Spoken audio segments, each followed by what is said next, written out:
रायगडमधल्या महाड, पोलादपूर, श्रीवर्धन तालुक्यात जोरदार पाऊस। श्रीवर्धन तालुक्यातल्या काही भागात ढगफुटी सदृश पाऊस, शेतात पाणीच पाणी। सिंधुदुर्गात मुसळधार पाऊस। सावंतवाडी, कुडाळ, दोडामार्ग, वैभववाडी तालुक्यात पावसामुळे शेतकऱ्यांना दिलासा। सिंधुदुर्ग जिल्ह्यामध्ये 45% पेरण्या पूर्ण। जून महिन्यात आतापर्यंत 63% पाऊस झाला असून सिंधुदुर्गात चांगल्या पावसाचा अंदाज वर्तवण्यात आलाय। नंदुरबारच्या धडगाव शहरात 5 दिवसांच्या विश्रांतीनंतर पावसाची हजेरी। मुसळधार पावसामुळे उकाड्यापासून हैराण नागरिकांना दिलासा। कोल्हापूरमधला तिलारी घाट 31 ऑक्टोबरपर्यंत अवजड वाहतुकीसाठी बंद। पावसाच्या पार्श्वभूमीवर प्रशासनाचा निर्णय, पर्यायी मार्गाचा वापर करण्याचं आवाहन। पालघर जिल्ह्यात पावसामुळे शेतांमध्ये साचलेल्या पाण्यात मोठ्या प्रमाणावर पिवळ्या रंगाचे बेडूक।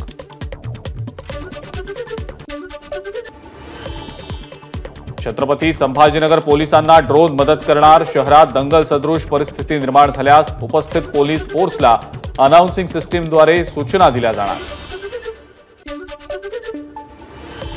गारपीट आणि अतिवृष्टीमुळे झालेल्या नुकसानाची भरपाई द्या या मागणीसाठी देवळी तहसील कार्यालयासमोर शेतकऱ्यांनी मांडला ठिय्या। देवळीत युवा संघर्ष मोर्चाचं तहसीलदारांना निवेदन।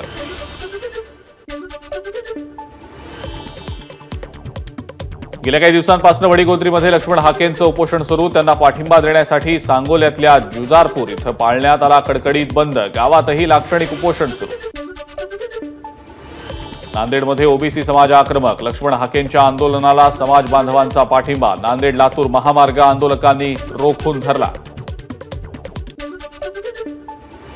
पिंपरी चिंचवड पालिकेच्या इमारतीतच विनापरवाना बांधकाम सुरू। एबीपी माझाच्या बातमीनंतर पालिकेला आली जाग। आता या अनधिकृत बांधकामासाठी परवानगी घेण्याचं काम सुरू। नांदेडमध्ये आयटीआयच्या परीक्षेमध्ये गोंधळ। विद्यार्थ्यांनी 3 तास परीक्षा दिल्यानंतर पुन्हा दिली नवी प्रश्नपत्रिका।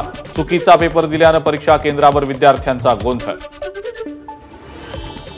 एचडीआयएल घोटाळ्यातला आरोपी राकेश आणि सारंग वाधवांच्या बंगल्यात अभिनेता सलमान खानचा मुक्काम। शूटिंगसाठी सलमान खान महाबळेश्वरला मुक्कामी असल्याची माहिती। सोलापुरातील शिवसेना शिंदेगड जिल्हाप्रमुखाच्या कार्यालयात राडा। थेट कार्यालयात गाडी घुसवत काँग्रेसच्या सोहेल शेख यांचा राडा। पूर्व वैमनस्यातून सोहेल शेख यांनी केला राडा। जालन्यामध्ये काँग्रेस पदाधिकाऱ्याचं निलंबन केल्याचा राग। पदाधिकाऱ्यांच्या समर्थकांकडून जिल्हाध्यक्ष राजाभाऊ देशमुख यांच्या गाडीसमोर गोंधळ। तळेगावमध्ये 3 ते 4 ठिकाणी हवेत गोळीबार। अज्ञातांकडून दहशत माजवण्यासाठी गोळीबार केल्याचा पोलिसांचा अंदाज। 2 महिन्यांपूर्वी संगमनेरमधल्या हिवरगावमध्ये 2 भावंडांचा झाला होता बुडून मृत्यू। मुलांच्या आईनं तिच्या प्रियकरासोबत मुलांची हत्या केल्याचं उघडकीस। कोल्हापुरात भर रस्त्यात एसटी चालक आणि कार चालकाची हाणामारी। कार चालकानं लोखंडी गज एसटीवर मारला। चुकीची एसटी चालवत असल्याचा कार चालकाचा आरोप। स्थानिकांच्या मध्यस्थीनंतर वाद शांत। चंद्रपूरच्या भद्रावतीमध्ये कर्नाटक एमटाखाण व्यवस्थापक मारहाण प्रकरणी कारवाई। खासदार प्रतिभा धानोरकर यांच्या भावासह 10 जणांवर गुन्हे दाखल। अहमदनगरच्या शेवगाव तालुक्यातल्या आखेगाव इथं चोरट्यांचा धुमाकूळ। विविध दुकानं, मेडिकल तसंच मंदिरात केली चोरी, तर दुकानात लावलेले सीसीटीव्ही चोरट्यांनी पळवले। पोलिसांचा तपास सुरू। प्रत्येक दिंडीला 20,000 रुपये देण्याचा निर्णय शासनानं मागे घ्यावा। दिंडीला पैसे देण्याऐवजी सेवा सुविधा द्याव्यात। विश्व वारकरी सेनेच्या गणेश थेटेंची मागणी। रत्नागिरीमधल्या हरणे भुईकोट किल्ल्याची तटबंदी ढासळली। किल्ल्याकडे पुरातत्व विभागाचं दुर्लक्ष होत असल्याचा इतिहासप्रेमींचा आरोप।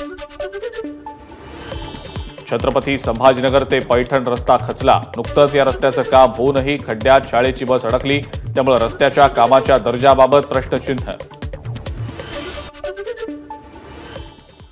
आणि यानंतर पुढची एक महत्त्वाची बातमी आपण पाहणार आहोत। महाराष्ट्र भाजपची आज महत्त्वाची बैठक होणार आहे।